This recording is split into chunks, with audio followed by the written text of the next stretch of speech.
we have Maisha Challenger. She works with the U.S. Department of Education.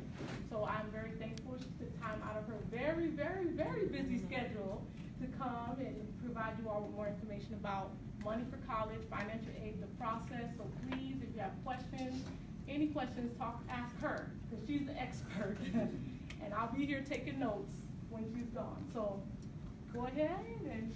But just for context of who's in the room. So all these gentlemen are here currently, but are people in the room wanting to, because I know they get TA, correct? Yes. Tuition assistance, but we also need to figure out how else we can use financial aid to pay for different courses. How many of you are enrolled already in certain courses currently? Well, how many of you are about to or considering enrolling in college courses? Okay. We have a mixed group. We also have a civilian whose daughter is getting ready to go to college. There's some who've already started the financial FAFSA process of completing the FAFSA, so a mixed group. Some that don't know anything about it, but you can use your tuition assistance and you may be eligible to use financial aid as well. So she will help you with answering all your questions about financial aid. Thank you. Thank you so much. Everybody good? Did everyone eat already or no?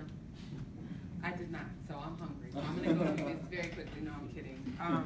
Thank you guys for coming out. I know it's a small group and there's people actually online, so hello to everybody online, and I'm really hoping that some of this information will be beneficial. Ask questions. No question is a stupid question. Seriously, this is new for some of you. Some of you have a little bit of experience. Some of you are parents. Some of you want to know, what do I need to do in order to find assistance for school? College costs a lot of money, right? And so a lot of us don't have it, and we need to figure out where we can go to get it. So I'm going to talk to you about what the federal government can offer, and then also give you guys some guidance on some other places you can go to look for financial aid, okay? Okay, so really quickly, we're going to do financial aid, information and myths, FSAID, we're going to talk about that as it relates to the FAFSA, talk about the federal financial aid programs, what is the FAFSA form, when and how to apply, give you all some scenarios as it relates to whose information you put on the form, and then some online tools and resources, and then questions, but you guys can ask questions throughout because it is a small group, okay? And some of this is going to be interactive, so no worries. Okay, here we go. Here are some myths. Before we go to the myths, here's what I want to share with you all. You all are currently in the military, but I think it's really important to understand that when you are going to school or taking classes, the federal government gives money, the state gives money, colleges and universities, private foundations. You all are in the military, so you get tuition assistance, but understand that there's lots of outside scholarships that are available to individuals in the military, so pay attention to that. You have to look for them. No one's just going to be like, here's a plate. You know, you kind of have to look for them yourselves, but be mindful. I tell people to Google all the time, look for scholarships, and then talk to people that work for professional organizations. How many of you like Starbucks? Starbucks, we love Starbucks. Starbucks gives money for college, but they don't really tell you that. So pay attention the next time you go shopping or some type of retail. Hey, is there any money for college? Okay. Okay, so here's a myth. My parents make too much money, so I don't qualify for federal student aid. We're talking about federal student aid. Do you guys think that's true or false? Any idea? It's false. So when we say income, when we say your parents make too much money, there's no income cutoff. People think, well, if my parents make $100,000, $200,000, let's say even $70,000 or $80,000 combined, that there's a threshold. There's no threshold. There's a lot of different information that goes into how much money you can receive, and what your parents make is a factor as far as how much aid you can get, but there's no income cutoff. Everyone qualifies for some form of financial aid, okay? The form is too hard to fill out. Has anyone filled out a FAFSA form yet? Okay. How was it to fill out? I mean, it was long, but it wasn't hard. Okay. How long, do you remember how long it took you? Probably like 30 to 45 Okay. minutes. That's not so bad. Some people are like, ooh.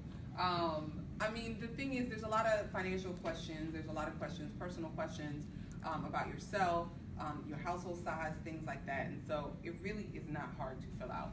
FAFSA.gov is the website, and it's actually changed recently, and I'm going to talk to you about some of the really cool changes we have as it relates to the FAFSA form. Okay, last question. Only students or individuals with good grades get financial aid. Is that true or false? False. It's false. Now, what I do want to tell you all is, while you're in high school, your grades are not a factor, or now that you guys are here, your grades are not a factor to receive aid. However, Depending on the school that you attend or the courses that you take, you do have to maintain a certain GPA, or else they will take away your aid. A lot of people don't realize that. They're like, oh, I'm just gonna have fun, not too good, but they'll still keep giving me money. Not the case. You do have to maintain a certain GPA. Okay. Okay, so let's talk about federal financial aid.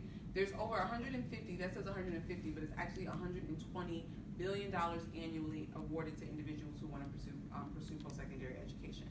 I always ask, how many zeros are billion? Quick. 9, 12, 0, a lot, it's 9. It's a lot, right? It's a lot of money that they give out every year that a lot of people don't take advantage of because they're not sure if they qualify, they don't think it really can pertain to them, so a lot of people don't take advantage of it. So we offer 3 programs, grants, loans, and work study. So grant money is money that does not have to be repaid. It's free money. Most people want to qualify for grants. The federal government offers, and let me see, I think I gave you all this, do you need money for college? We list all of our federal programs in here, so you can see all the different programs. So if you get a chance as we go through this, pay attention to this. So Pell is for individuals that have the most need. There is something called an EFC, an expected family contribution. We're going to talk about that. That's a number that basically identifies you when you go to school, and that's how the school awards you money. Some people want to go into the field of teaching or want to teach. We have aid, free money, grant money for those that want to go into the field of teaching. And then FSCOG, again, is another federal supplemental educational opportunity grant. We like acronyms. And the Iraq-Afghan service grant. So there, if you, for students who have a parent or guardian who died after 9/11 as a result of serving in that war, there's aid, free money for them. So it's just important to know that there is money out there. Okay, loans. I'm gonna go back to grants. Loans. Are loans good or bad? What do you guys think? Bad. Why? See, that's too fast. Why is that? You just pay it back with interest. Okay. Why do you think it's bad? Because it puts you in debt. Puts you in debt, right. So, y'all think, okay, let me go back. So when you go into school, it costs a lot of money, right? Everyone wants to go for free, right? But the reality is, everybody's not going for free, right? If you have good grades, usually you get money. If you get tuition TA, you get tuition assistance, but it's going to cost. And ideally, when you try to apply for money, they're going to give you a pot of different types of money. I always say that loans are an investment, only take out what you need. A lot of people are like, well, I'm not going if I have to take out loans. But I'm telling you all, when you sign up for those courses, it's a lot of money. So I'm never going to tell you take out a whole lot of money, take out loans. I'm going to say only take out what you need if you don't get a lot of free money. We're going to talk about how much it costs to go to school, because that's really what you need to pay attention to. Okay, so when we talk about loans, and you mentioned interest, there's 2 types of loans that the federal government offers. There's subsidized and unsubsidized. Subsidized is where the government pays the interest on the loan for you. It's based on need. Unsubsidized is where you all are responsible for the interest. So do you want sub or unsub? Sub. You want sub. Sub is going, each year you're going to be given a different amount depending on your year, what year you're attending school or the courses you're taking, or if you're going half-time or part-time. So again, you're going to get offered both. One is based on need. These are the federal loans. So there's a couple of other loans. Interest. So these are the current interest rates. So these started July 1 of this year. So for unsub and sub for undergrad, it's 5.05%. For direct unsub for graduate school, if you wanted to take graduate courses after undergrad, it's 6.6. And then there's something called a Parent Plus loan. How many of you think your parents would take out a loan for you? Parent in the room? You would? Okay. So it's based on credit. So your parents can actually take out money. They owe the money back. You never have to pay it back. It's on them, but they are helping you, assisting you with paying off your costs for school. Okay, Perkins has gone away, but that was a federal loan where the institution was a lender, and then we just talked about Parent Plus. Work study. So we talked about grants, we talked about loans. Work study is where you can work part-time to pay off your educational expenses. You can use that money for whatever you want. It's a check. They cut it to you. They say, here's your money. You can work on campus or off campus. Again, if you're going to school full-time or part-time, and then you can use it for tuition. There is a question on the FAFSA form that says, do you want to be considered for work study? Always say yes. But work study is first come, first serve. So let me tell you what that means. If everyone in this room wanted work study and they get to the school and they qualified, there may only be $5,000. So whoever did, so when I say $5,000 worth in, that's how much they would pay out for a position. So that may be 5 different jobs. So everyone in this room is not going to get there's not enough jobs to go around. So it is first come, first served, and once it's gone, you got to wait till next year to try to qualify again. So it's really important to pay attention to that. Okay. Any questions about work study? Like I said, it's on campus or off campus, and it's part time. So you're not going to be working the whole time and not going to school. That's just, it's not going to happen to get some money. Okay. Okay. So quickly, when you fill out the FAFSA form, and I'm kind of working backwards, you sign you have to sign the form electronically. You sign it with something called an FSA ID. There used to be something called a PIN, which used to be a 4-digit number. That's gone away. FSA ID is a username and password. You have an FSA ID, right? Yes, ma'am. How was that to fill out, or was it simple to create? Yeah, it was simple. You gotta wait like 3 days till they get back to you to really fill out the form, though. That's absolutely not true. Let me tell you why. So what you're telling me is you were thinking about Social Security verification. So what happens is when you fill out the form, they ask you for your Social Security number. I'll show you. Oh, I went to end. Sorry, I hit the wrong button. Don't pay any attention to any of that. Okay, there we go. So, email address, username or password, confirm you're 13 years or older, and your date of birth and your name. So, here's what happens. When you create your FSA ID, you can actually fill the FAFSA out right away. There is a Social Security verification that takes 1 to 3 days. You don't have to wait for that to fill out the form. And a lot of people do, they think, okay, I've got to wait for that. You don't. So moving forward, remember that. It's okay if you waited 1 to 3 days, but know you can still fill a FAFSA out right away. And then once that Social Security verification comes through, you can go back into your profile, check that it's been verified, and then you're good to go moving forward, okay? Yeah. So the FAFSA form, it is another acronym. What do you think the first F stands for in FAFSA? Federal? Financial. You just filled out the form. It's free. Everybody got it wrong. Everybody, that's a first. No, it's fine. Most people say exactly what you guys said. It's federal or financial. It's free. What does the A stand for? What does the A stand for? Application. Because it's application online. Okay, what does the next F stand for? Federal. What's the S stand for? Student. What's the A stand for? The free application. Y'all never gonna remember that. You're gonna be like, oh, it's not federal. The free application for federal student aid. It's free at no cost. I've done presentations where a parent has come up to me and showed me a form, and it said $89.95, and they were like, the federal government said I had to pay them, and I said, ma'am, you got gotten. It's a third party, so there are a lot of third parties out there that are saying that they're the federal government, us, and trying to help people fill out the form, and they're not even doing it correctly. So no one should ever be charging you. If anyone's charging you, know that it's a fraud, and because the federal government, FAFSA.gov is free. We have a 1-800 number that's free. There's a lot of different resources, so you should never be paying, okay? Okay, so what you need to fill out the FAFSA. FSA ID, that's your username and password to sign.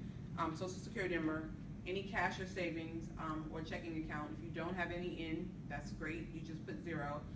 Any untaxed income, any money coming in or any money going out. If you've worked, if you have a W-2, we ask you to put that information on the form for the parent and the student. The parent's tax information is the main way that the schools determine how much aid along with the household size, okay?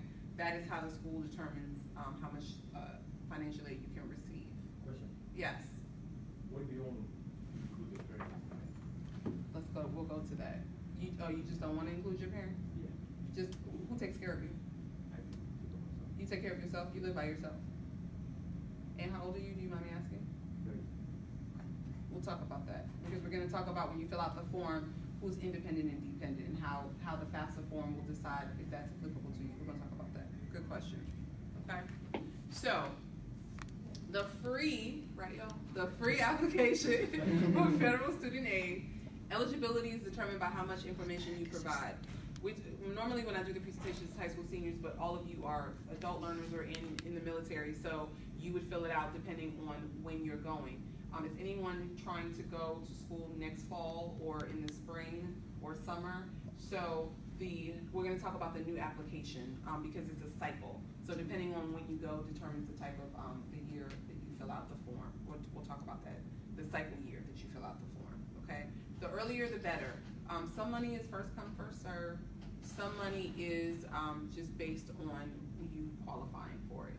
So again, it's important to remember that you need to fill out the application as soon as possible. This is an old screenshot of FAFSA. We have now changed the way that FAFSA.gov looks. When you filled out the form, how long ago did you fill it out? I know I'm calling on you, sorry. It was probably like 2 weeks ago. Okay. Did the first page look like that? Okay. Right. So we changed the way that it looks. And so what happened was in the summer, basically now, because we're about to be in fall, which is crazy, we've changed the whole new look and feel of FAFSA.gov. That old website looks completely different. We've changed the way it looked. It's more user-friendly. I have a screenshot after this. The other thing that happened last week, which is really cool, is we now have a mobile app. The FAFSA is now mobile. You all can go to Google Play, you can go to your, Apple Store and download the app. It's free. You will be able to fill the FAFSA out on your phone. Now, how many of you have ever tried to do that before on your phone and it was crazy? It's just like a script. It's very hard to do. You can do it, but this makes it look like the desktop. Really nice, because everybody's on their phone all the time, right? So this is just a better way to do it. You can fill out the 18-19 FAFSA now on the mobile app, but the new FAFSA that comes out, the 19-20, which will be for next year, which most of you will fill out if you're thinking about school, will be on the app. You can still do it on the desktop. It's just another version. You can do it on your tablet, any type of electronic device, you'll be able to fill it. You'll be able to do it. Again, we also are going to integrate FAFSA.gov into one of our online resources. I'll talk about that later. And then the FAFSA form, the 1920, the next FAFSA form will be available in the fall. So that's what it looks like now. That's what it looked like, right, when you filled it out. That was pretty recent, because it's been about a month since we changed it over. So much easier, that's what people are saying, to fill it out, nice interface, much better, okay? So, I'm gonna go back, y'all just saw that. Do you remember when the FAFSA came out before October 1? I have October 1, but do you remember when it used to come out? It used to be January. It used to be January 1st. And what we decided 2 years ago was to change it to October 1st because there's a lot of missions going on in October, in September, October for students. And so we moved it up, that way people could apply to different schools in the fall and then also try to apply for financial aid, okay? We're gonna talk about when you should receive an award letter or how long that takes and what that process is, because people are like, I filled out the form, how long it takes, and I'm gonna use you an example since you already filled it out, okay? What's your name? Eastman. Okay. So, what information is needed?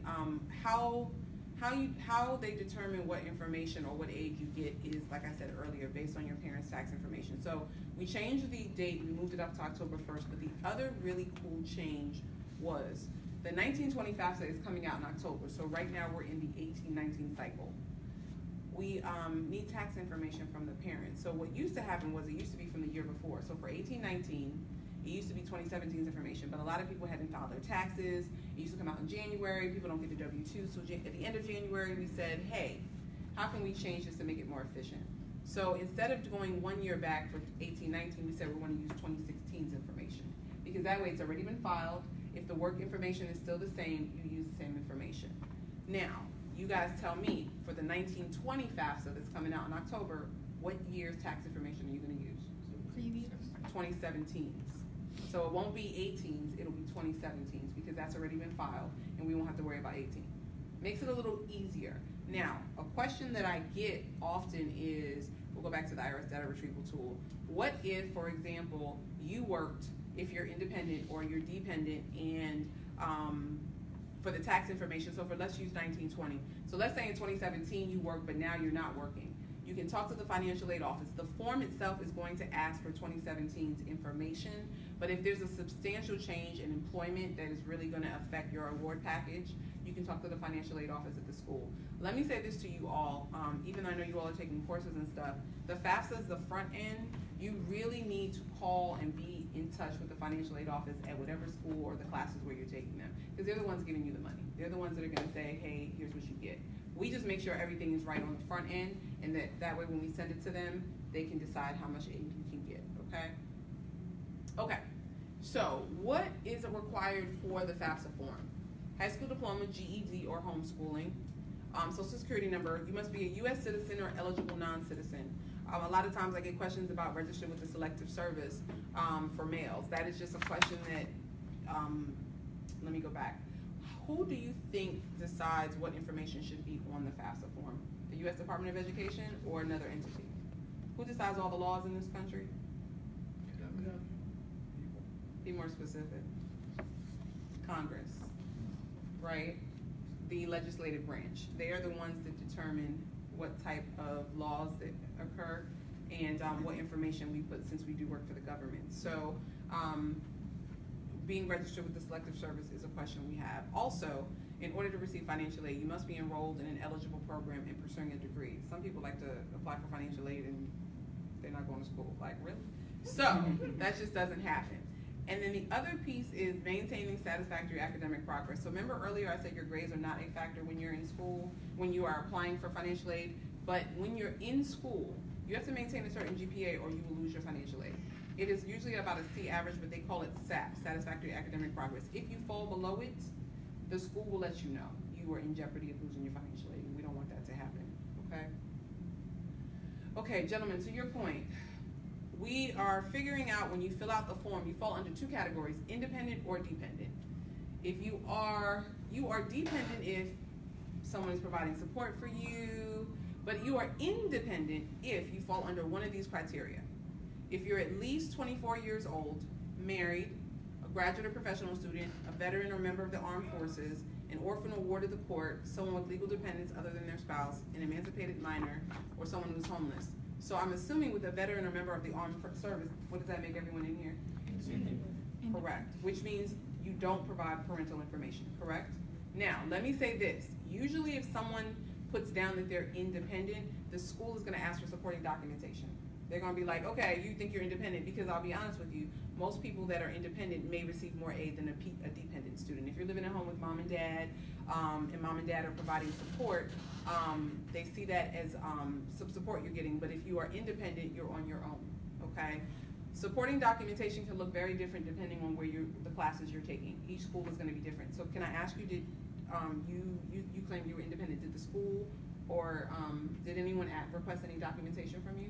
Not yet. I gotta go up to the school today to go see. Okay. Check. Okay. Ask some questions. Okay. Fair enough. So be mindful of that. Here's the thing. They can ask you whatever they want technically because you're trying to go to school and you're trying to get aid. So work with them.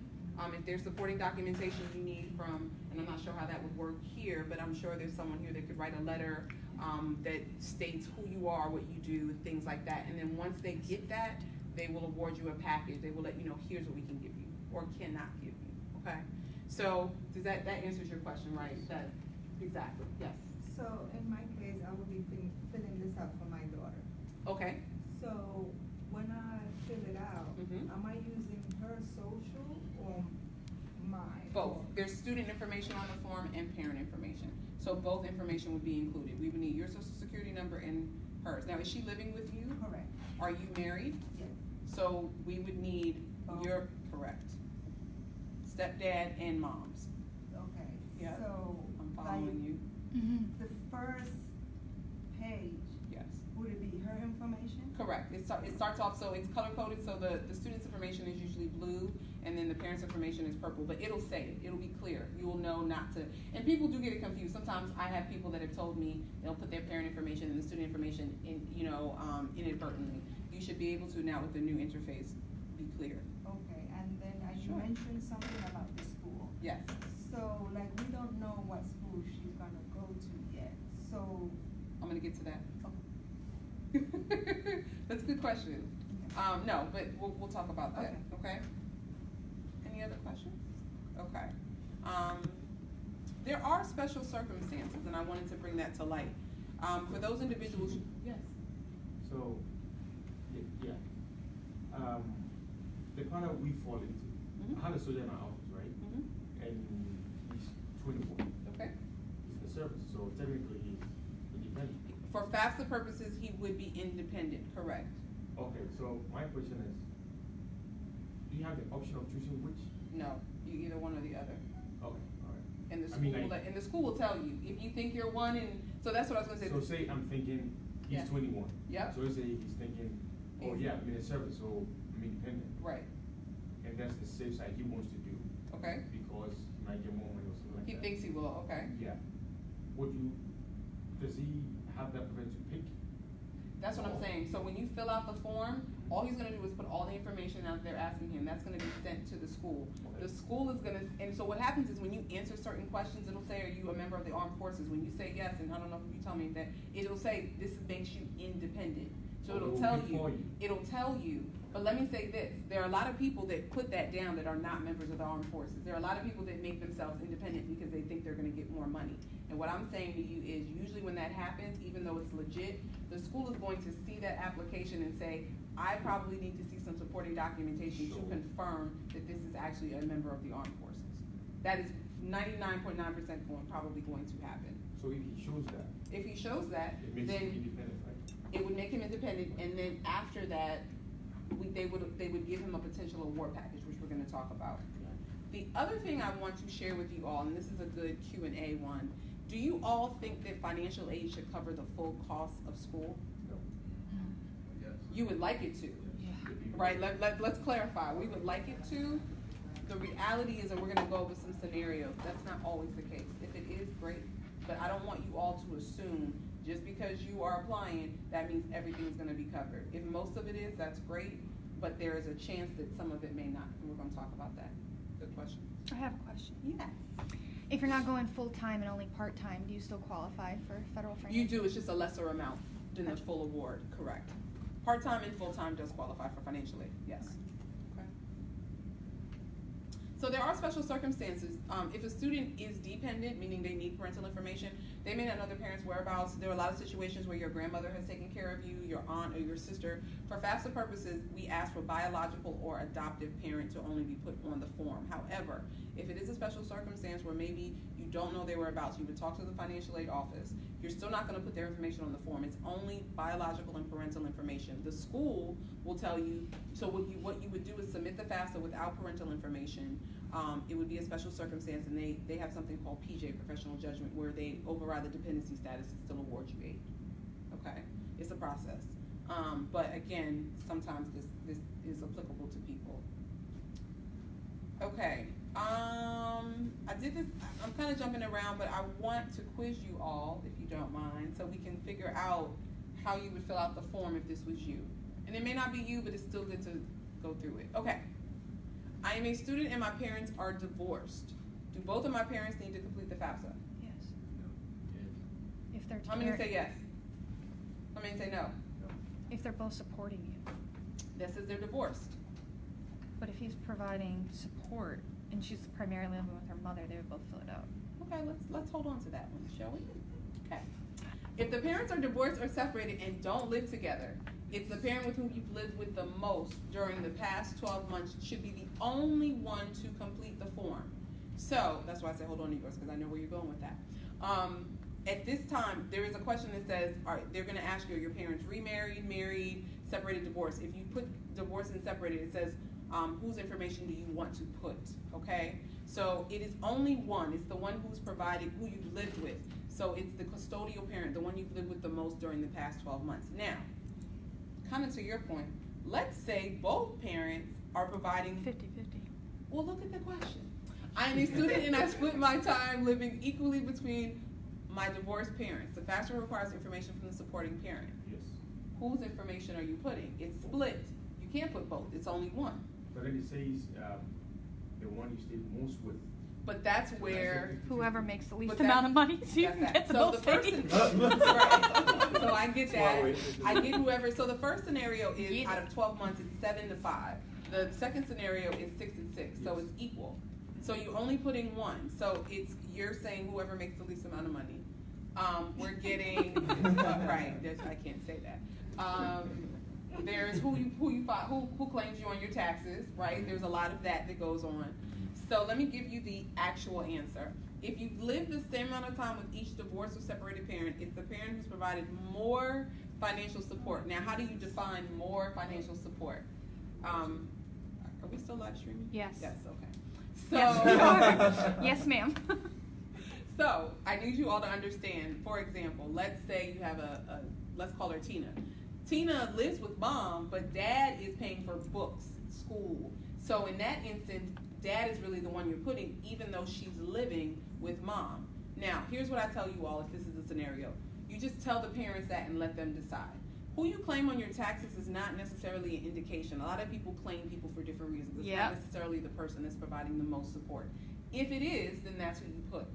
But in instances where the parents are divorced and separated, one parent is who you live with the most to start with as the basic, and then if you split time equally, then it's whoever's providing the most support. You all can decide that. The school may ask for supporting documentation because remember, you're filling the FAFSA out every year. I also don't know if I said that. Every year you go is a different cycle, a different year, right? Because you've got 2019 next year, 2020. There's different cycles based on when you attend, okay? 2 more. These are good. This is a good one. So I am the grandmother and legal guardian of a student. Can I fill out the FAFSA in place of the parent? Yes. Yeah. No, they're valid. I did say that. Did I? I said that. I said biological or adoptive, didn't I? Yeah. People were listening. Okay. But grandma's been taking care of the student from day one, since child, right? So remember we talked about being independent, and legal guardianship was not up there, but that is one of the independent criteria. If you are under legal guardianship, you are considered independent, which actually means you don't need grandma's information at all. And a lot of people don't realize that. Now, legal guardianship means court ordered. Okay, some people just live with folks. It has to be court ordered. This is a situation where I guarantee you the school is going to say, we need a court ordered document that says that you are under legal guardianship. Now, let's say you're not. It might be a special circumstance. We talked about that. That's where you would go to the school and say, hey, my grandmother or my aunt, I'm not under legal guardianship, but they've been taking care of me from day one. I don't know where my parents are. See what the school says. But this is a good one because people assume you put someone in. Actually, if you're under legal guardianship, it's independent status. You don't need parental information. Same if you're emancipated. Because Same it's as court ordered. Exactly. See, aren't you glad I came? Yes. Okay, here's another one. And this is regarding citizenship. So I'm a student with U.S. citizenship and my parents are undocumented. So we do not provide financial aid for undocumented students at this time. But the student is a citizen. The parents are undocumented. Is the student eligible for federal student aid? Yes. Independently. I don't know if I like that answer. No? So they are eligible, Yes. but you said independently now. Because how would you put their information on there if they don't have social security numbers and stuff? Oh, that's a great question.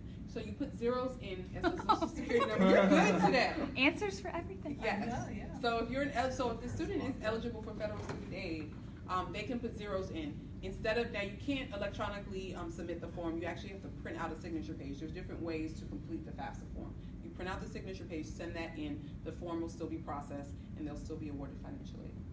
Okay? These are important because now here's the thing. Let's say you don't have a special circumstance. Parents just don't want to give information, and that happens often.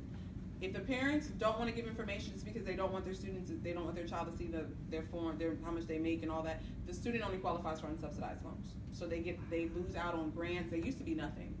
So I always encourage people to fill out the FAFSA because here's the other thing. People don't want to take out loans. The FAFSA is tied to a lot of scholarships, a lot of state aid, and so a lot of times the other money you want that's free requires you to fill out the FAFSA. So even though you don't get FAFSA money or the free money that you want, you still need to fill it out because a lot of the other money out there is going to require you to fill this form out. Okay. This is an infographic about who is the parent. It's kind of cool, so you can just see. This is on one of our websites that I'll talk about. Okay, so here's a really key piece. What happens after you fill out the form? The student completes the FAFSA and signs with an FSA ID. The FAFSA is processed by FSA, where I work, Federal Student Aid. The student receives a SAR, Student Aid Report. So once you complete the FAFSA, you get a confirmation page. Hey, you've completed it. The SAR is a Student Aid Report that tells you what your EFC is, that index number the school's gonna look at to determine how much aid. The college will receive the information listed on the FAFSA. The college will review info and assemble an award package. The student reviews the award package, compares it to other award letters, and then determines which college they want to attend. So there was a question about you're not sure where your daughter wants to go. So on the FAFSA form, you can put, does anyone know how many schools at one time? Is it 3? That's so interesting that everyone said 3. It's 10. That's so, I know. But you all were unanimous about your 3. I haven't filled one Yeah, out it's a since group effort, 2006. so it's 10. It's 10, and so here's the thing. If she doesn't know where she wants to go, but she's applying to different schools, whatever school she's applying to, I would put that on the form, because each school is going to give you a different amount of money, regardless of what is going on at home. So even though at home all the information is the same, depending on how many students go to the school, depending on all the different people, every school is going to give a different amount of money. I also encourage, so every school's going to give a different amount of money, and then when you are filling the form out and you get the financial aid package back, it'll be electronically or via mail. A lot of people, did you get you haven't got anything yet, right? But it's I got an email. You got an email, exactly. So make sure you check your emails, because a lot of times people don't check their stuff and it's sitting there. The other thing that happens, sir, you filled out your FAFSA, you said a couple of weeks ago, and they responded pretty quickly, right? Each school is going to, it's a different timetable for each school. I will say this, I've had people or students who tell me they filled out the FAFSA in October and it's February and they still haven't gotten an award letter. If you have not heard from the school after about 2 to 3 weeks, follow up with the financial aid office and say, hey, look, I filled out my FAFSA, I completed it, it's been sent in, can you please tell me when I should expect an award letter? Because otherwise, they're already packaging existing students, they're packaging potential new students. They are so inundated with work that you have to be very due diligent to follow up with them, and I encourage you to do that. I also encourage you to go to the school and talk to them, because they need to see your face. So they're like, hey, I need to give you some money. I need money. Because a lot of times people don't do that, and you'd be surprised how many people go out of their way when they know that that person is actually going face to face, okay? How your financial aid is calculated. Cost of attendance, EFC is your financial need. That EFC is the index number. Cost of attendance is how much it costs to go to school. Now, a lot of times when I talk about school, like let's mention University of Maryland, College Park. When we talk about school, the tuition and fees, people are like, oh, it costs $18,000, but that's just tuition. Room and board is $7, books and supplies is $5, equipment and transportation. So when you're looking at it, it's really like $30,000. So don't just look at tuition, because that's not the cost at all. The costs are all these different line items. What your parents make and what you make, if you have a W-2, we ask you to put your income tax, your tax information on the form, is your financial need. So here is an example, I'll go back to that, of what a potential financial aid award letter looks like. So your need is $16,000, which is not that bad, maybe it is. You've got scholarships that are $2,000, institutional aid that's $2,000, federal grants that's $5,000, state grants, and then loans. So your free money, how much free money do you have up there? You got $11,000, because scholarships still count as free money. So you've got $11,000 of free aid, and the loans are $2,000, which means they have to be repaid. So your total, so this school has given you $13,000. There's still an unmet need of $3,000. Where are you finding that money? You. Who, me? No, I'm up there. Myself. Oh, right. Yes, exactly. So you've got to figure out where to find that money, because you've exhausted your federal aid, your state aid, your institutional aid. Now, let me say this. $3,000 to me is not that much. That unmet need can sometimes be like $10,000 or like $5,000 or $6,000. It can be significantly higher. That's where you got to look for outside aid. Here's another thing I would suggest. If the financial aid office comes back to you with this letter or this, go to them and say, hey, look, there's $3,000 that I can't cover. Is there any more money for me? Ask. Because a lot of times they package you just based on what they see, and they're like, oh, here you go. But there might be more money, but they're not going to tell you. So always ask. The worst they can say is no. They might be able to find another $1,000, which means now you got $2,000 to look for. So I always encourage you all. That's why I say the financial aid office is really important to talk to them about money. And then the financial aid is paid out by the school, not FAFSA. So a lot of times we get calls where people are like, the FAFSA didn't give me money. No, it's the school. So that's why I say make sure you put everything down properly on the front end, so that they can award you the most amount of money on the back end, which is the school. Okay, and then very quickly, studentaid.gov, this is a really cool website to go to. Talks about how to prepare for college, the type of aid, who gets aid, the FAFSA, and then repaying your loans if you have to take out loans. So really great website to go to, studentaid.gov. And then we have a Facebook page, we have a Twitter page, and we have a YouTube page. We tweet out various different parts of the financial aid process. Facebook, we answer questions, and then YouTube, we have really cool videos, how to create your FSA ID, what happens when you go to school after you fill out the FAFSA, quick, simple social media tools. And then scholarships. So here's something I want to share with you all. I talked about it earlier. Just Google scholarships. There's different apps out there. Anyone ever heard of Scholly? They have it's an app. I would look that up. There are tons of resources online. The Department of Education has we don't offer scholarships, but we have if you go on our website for studentaid.gov, we share a link with the Department of Labor, and they have scholarships. So again, just check it out. Yes. Can you spell that Scholly? SCHOLLY. And that's just one resource. Again, that's not with the Department of Education, but there is, like I said, Starbucks, Coca-Cola. We don't endorse anybody for purposes, but understand that there's a lot of different entities out there that will give you the resources you need, and that is, I believe, an app. So, and then go to the library. The library has a lot of good resources too. USO. Yes, yes, all of that good stuff, okay? And then we have a 1-800 number. So 1-800-433-3243, okay? That is our customer call center. So it's called FAFSA, Federal Student Aid Information Center. If you have any questions when you're in the form, and you're not sure what to put, Monday through Friday, and then Saturday and Sundays on our peak season. The FAFSA is coming out October 1, that next cycle, so that's literally around the corner. So if I'm not here to answer a question, obviously, then you can call the 1-800 number and get some help. Okay.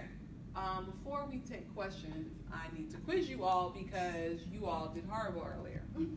So, FAFSA, what does the first F stand for? Free. What does A stand for? Application. For? Federal aid. Student aid. Okay. Someone tell me the difference between subsidized and unsubsidized loans. Subsidized is the government will pay for the interest. And unsubsidized? They will not. You are responsible for Yeah, I'll pay the yes. interest. Someone named the 3 types of federal financial aid programs. What's one program? Work study. What's the other 2? Just grants? And then what's the other one that we all love so much? Loans, exactly. Is work study a form of financial aid? Yes. It is a form of financial aid. It is working part-time. Those are the 3 programs. It's grants, loans, and work study. Work study is part-time, on or off campus. Do you have to pay scholarships back? No. No. They are free. They are free 99. No, they are free. Do you guys have any questions for me? Yes. So for the subsidized loans, the government pays the interest while you're still in school? While you're still in school, correct. While you are still in school. After school is a different conversation. Then you're responsible. Yes, but it's while you're in school. Yes. So to receive the federal student aid packet back from Financial aid award letter. Yes. Then you take that information to the school's budget department. No. So the school is sending you the financial aid award letter based on how much they're willing to give you. So let's say the cost of attendance to go to school is $14,000. The award letter says $11,000. I'm saying to you, that's what they're telling you they're going to give you. So there really is, that technically is non-negotiable. What I was saying is, you can go back to the financial aid office and say, hey, you already gave me $11,000, but I still have $3,000 I'm looking for. Do you have any more money that I qualify for? Okay. They may say, yeah, or they may say, no, this is all we got. And you kind of have to, that's it. Here's what I will say. If there still is a gap, I find another job online, or you can take out a private loan. I mean, again, I'm not going to advocate doing that. The other thing I want to mention about loans is there's a grace period once you take loans out. Once you're finished with school, we're not going to be like, hey, give me back $10,000 right now. There's a grace period. If you can't, and you guys are in the military, so if you're not working, you can defer your loans. The problem with deferment is it accrues interest. So if you defer for 2 years, if it started at 10, after 2 years, it's going to be 12. So keep that in mind. A lot of people are like, hey, I'm just going to take my time paying it back, and then it just keeps going up longer and longer. I'm still paying back loans. I don't see an end in sight. No, it is, no, I'm teasing. But I mean, I went to undergrad and I went to grad, and I like what I do, so it was worth it. I only took out what I needed, and for grad school, that was on me. That was something that I wanted to pursue. I also played a sport in college, so I always like to ask people that. So what sport do you guys think I played? Any clue? And it's okay, you won't hurt my feeling. I get field hockey, softball. I never get basketball or track. Tennis. Was I did it? play tennis. Nice. I played tennis. Yes, I did. I played tennis in college. So I know I always want to get the track basketball. Everyone's like, field hockey, rugby, and I'm like, Rugby. Lacrosse. It doesn't do. And I'm from Brooklyn, New York, originally, so I am a tennis player. But was this helpful? I know that I mean, it sounds like some of you are thinking about classes now. So just be mindful, like Sherlyn said, you can combine your TA with the financial aid so that it can cover that whole cost. Because we all need money. It's expensive to go to school, and for you all, the costs are just going to keep going up more and more and more. And so, like I said, use the 1-800 number. There are some publications. If anyone needs me, Sherlyn has my number. So this is a small group, so I will lend myself graciously to this small group of individuals. You don't say it. No, I will not be available every day. Stuck on page 5. But no, if you guys have questions, because I want to try to help you as much as I can. I really appreciate you guys coming out. It's a small group, but I think small is sometimes good.